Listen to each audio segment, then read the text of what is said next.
Welcome back, Fantasy Moto fans, to Roto X Fantasy. My name is Donnie, and I'm still on Cloud 9 from last week's race. That was hands down some of the best racing I've ever seen, and I ended up with a cool 61st in the Championship League, making up over 300 spots on the fantasy field. But it doesn't look like y'all share my excitement, as there are some pretty ugly numbers we're going to look at in this video. First, we're going to recap Atlanta before jumping into the Daytona picks. As usual, I have the 5 riders that I want you to look at for your team, but stick around to the end so I can also go over a few guys showing up at Daytona that you may have questions about. Remember that this is a privateer YouTube channel and can use all the help it can get, so please like the video, subscribe if you haven't already, and tell your friends about it. Before we get started, if you could also leave me a comment and let me know what you think of this wild Daytona track. Diving straight into Atlanta with a segment I like to call Fantasy Feedback. Players were way down last weekend, and hopefully that's just because of the daytime programming and not the lack of interest. Only 5,323 championship leaguers picked a team and just over 10,000 players total.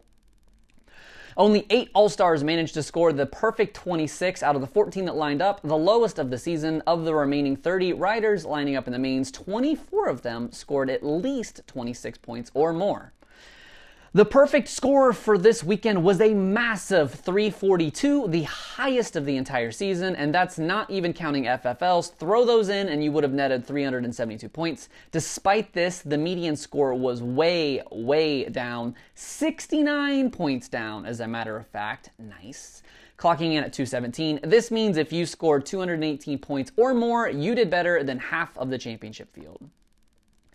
Your no excuse mains for last weekend, riders that didn't even show up to Hotlanta but made up over 20% of the pick trend, led by Osborne and his late announced injury. People are also still picking Adam Cianciarulo and Joey Crown, even though they have both been out for multiple weeks.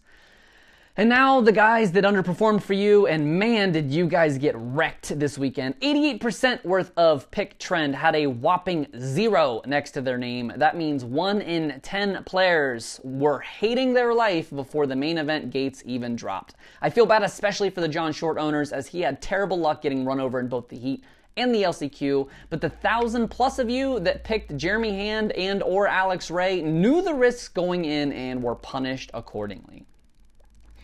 The easy team, the most common team, Team Go With The Flow, ended up with 239, led by Nick Gaines and his perfect score. Nick has the rare distinction of being the only rider this year to lead the field both in pick trend and also in score. The absolute best team consisted of 3 of those 52s, Gaines as well as Enzo Lope and Martin Davalos, all pretty high pick trend guys that had a ton of upside and really paid off. But that team also consisted of Big Rig Benny Bloss bouncing back and 2 guys with a sub 5% pick trend. And moving on to the absolute worst case scenario team from last week, look at this team on paper and tell me what you think. Jason Anderson, Alex Ray, Blake Baggett, Ryan Brees as your 450s, Jeremy Martin, rookie sensation Pierce Brown, reliable John Short, and trendy pick Jeremy Hand. You may have looked hard at all 8 of these guys, but hopefully you didn't pick them. These 8 combined for just 48 points. 1/3 of that was made up by 450 All-Star Jason Anderson alone. Hopefully you did not have that team, however, because when we last spoke, I showed you a team that looked like this. And despite Brace missing double points, if you would have just copied the team that I gave you, you would have scored 272 points, landing you just outside of the top 500. Before picks locked, I tinkered, however, swapping in AP for Ryan Brees, which paid off to the tune of 26 additional points, which landed me for 61st for the weekend.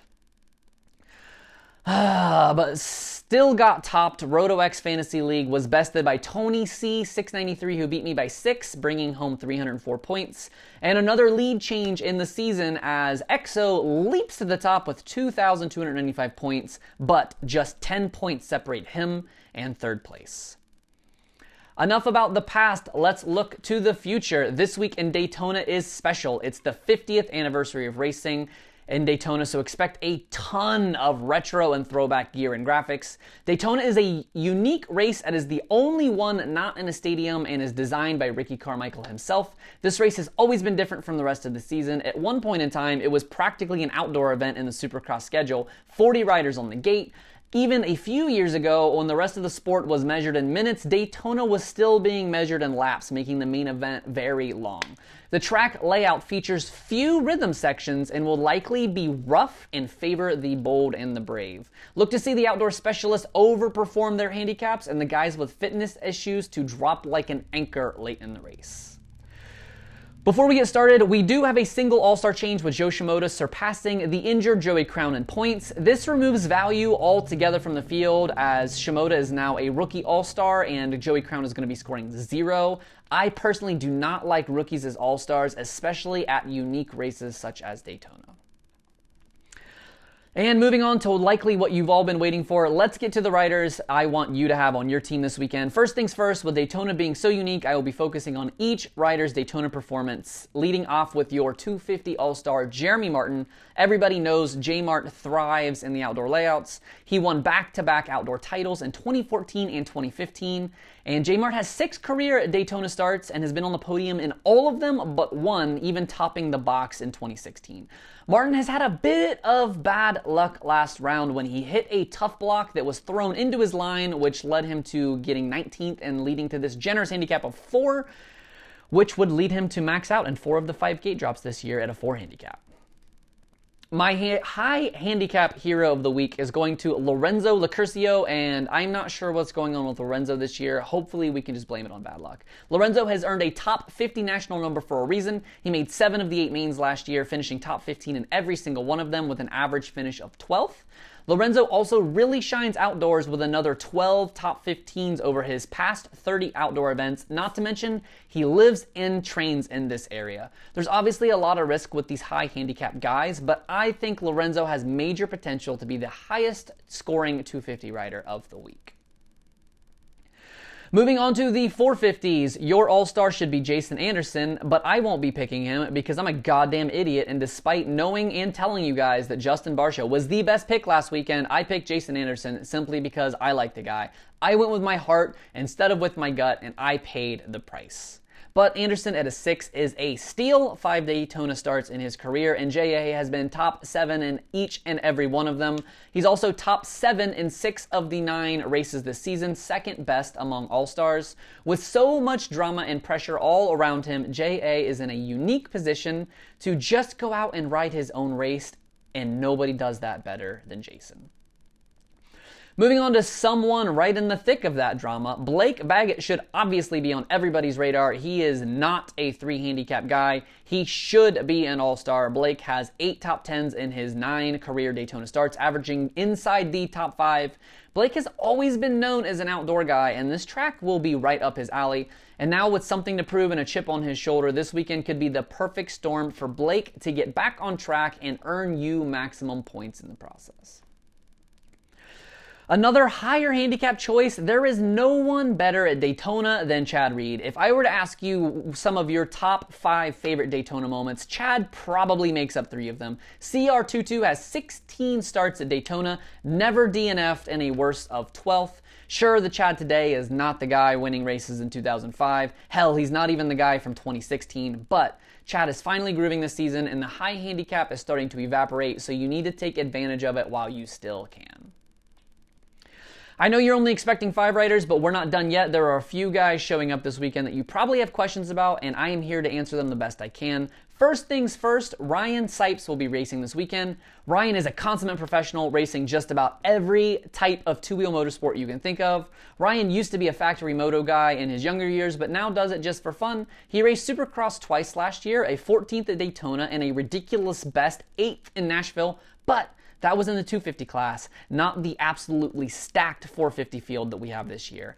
I have Ryan on my preliminary radar, and you should too, but remember, all 10 handicap guys carry a huge risk, and not only do we need him to get in the main, but we really need him to get 17th or 18th or better to net you a worthy payoff. With Joey Savacci, Norin, and Tickle on the sidelines, JGR turns to Charles Lefrançois to ride the bike for a few weekends. The Frenchman raced on the team a few times last year, making the main in Houston, Denver, and Vegas, but word on the street is Charles is much more suited for a traditional Supercross format, and he may not be a very good pick in Daytona. He did race Glen Helen a few years ago and only managed to finish the day 24-33. I would probably steer clear of Charles this weekend and hope his handicap gets even higher and you can cash him in big in Indy. Outdoor specialist Chris Canning will be racing the 250 class this weekend, and it will be very exciting, but not from a fantasy perspective. As per his Instagram, Chris will be riding a 125 in the 250 class this weekend, and man, I can only hope he makes the night show so we can hear a little bit of that ping ping on national television. Even at a 14 though, this is not a good pick, but I can't blame you two Smoke fans if he pulls at your heartstrings and ends up on your team. The last guy here is Darian Sanayei. This is not his first race of the year. He did show up to the Triple Crown in Arlington, finishing 9th in the LCQ. He did miss last week, though, and is back. Darian has tons of outdoor experience. He raced in the MX2 class in Europe the last 3 seasons, netting 13 top 10 results. He could be a sneaky good pick at that 15 handicap, and it's very likely this could be his best chance to score fantasy points this year. In addition to the 4 riders mentioned, Jace Owen will also be racing this weekend after missing Atlanta. Jace suffered a gash on his arm in Arlington and got a major infection, and then he also had an untimely bout with the flu. A 6 handicap could be sneaky good, but as an indoor specialist, it might be better to gamble against him this weekend and hope for an even higher handicap next weekend in Indy. His teammate Kyle Peters will also be missing another round to recover from an injury after clinching the Arena Cross Championship last week, and HEP's Kyle Cunningham is out for the foreseeable future with a separated shoulder, adding to the ever-growing list of guys on the couch for the year. All right, let's talk FFLs. RJ Hampshire nailed his 2nd of the season in Atlanta, and Roxon ripped his 6th. Daytona features one of the shortest FFL sprints of the season. It's literally a gate drop, a roundabout, a whoop section, and then the finish line jump. This is terrifying because it could go to literally anyone, but if you must pick one, your 250 options are probably going to be either RJ or Shane O'Mac, who both have 2 each. Shane is probably going to be the more popular choice, but RJ is riding the hot hand. Kenny is again going to be your choice for the 450s as he has been almost all year. He has secured an FFL in 5 of the first 9 races this season. With Osborne and AC out, no other active rider even has 2. So my Thursday morning team looks like this. I'm looking to capitalize on all of those riders that had a bad week in Atlanta. I'm going to take j.martin Barcia as my all-stars, Locurcio, as mentioned before, at a 9, John Short and Pierce Brown, both at a 7, Chad Reed at an 8, Baggett at a 3, and former Daytona winner Justin Brayton rounding out my team at a 2. Even though Kenny is tempting with his FFL domination, I will be foregoing both FFLs for the weird start in Daytona. And don't forget, this is obviously another East Coast round, and it has a weird start time, 7:30 Eastern, 4:30 Pacific. The forecast is clear and sunny. However, it will be a bit chilly by Florida standards in the low 50s from gate drop to the checkered flag. Be sure to follow us on Twitter and Instagram for up-to-the-minute report on rider injuries, track conditions, and fantasy news. And look out for our fantasy qualifying cheat sheet right around 5 p.m. Eastern time on both Twitter and Instagram.